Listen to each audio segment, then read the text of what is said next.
Good evening. Today I authorized 2 operations in Iraq.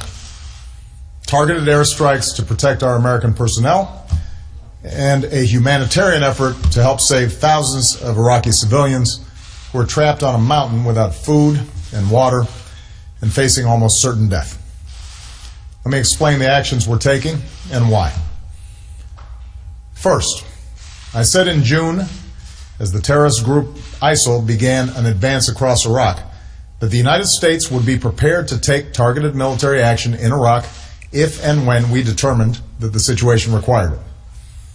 In recent days, these terrorists have continued to move across Iraq and have neared the city of Erbil, where American diplomats and civilians serve at our consulate and American military personnel advise Iraqi forces.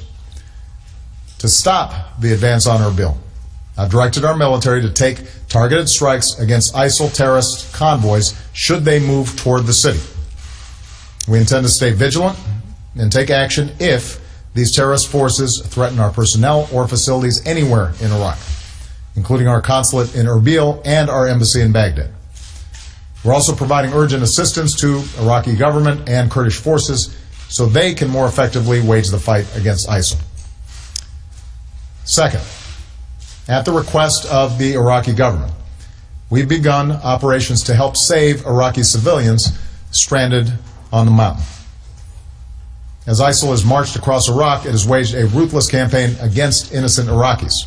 And these terrorists have been especially barbaric towards religious minorities, including Christian and Yazidis, a small and ancient religious sect. Countless Iraqis have been displaced, and chilling reports describe ISIL militants rounding up families, conducting mass executions, and enslaving Yazidi women.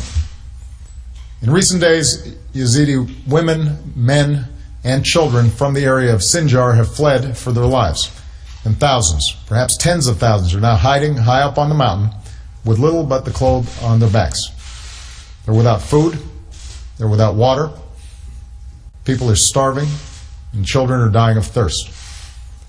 Meanwhile, ISIL forces below have called for the systematic destruction of the entire Yazidi people, which would constitute genocide. So these innocent families are faced with a horrible choice: descend the mountain and be slaughtered, or stay and slowly die of thirst and hunger.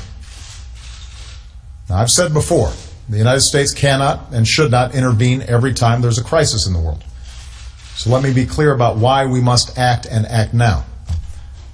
When we face a situation like we do on that mountain, with innocent people facing the prospect of violence on a horrific scale, when we have a mandate to help, in this case a request from the Iraqi government, and when we have the unique capabilities to help avert a massacre, then I believe the United States of America cannot turn a blind eye.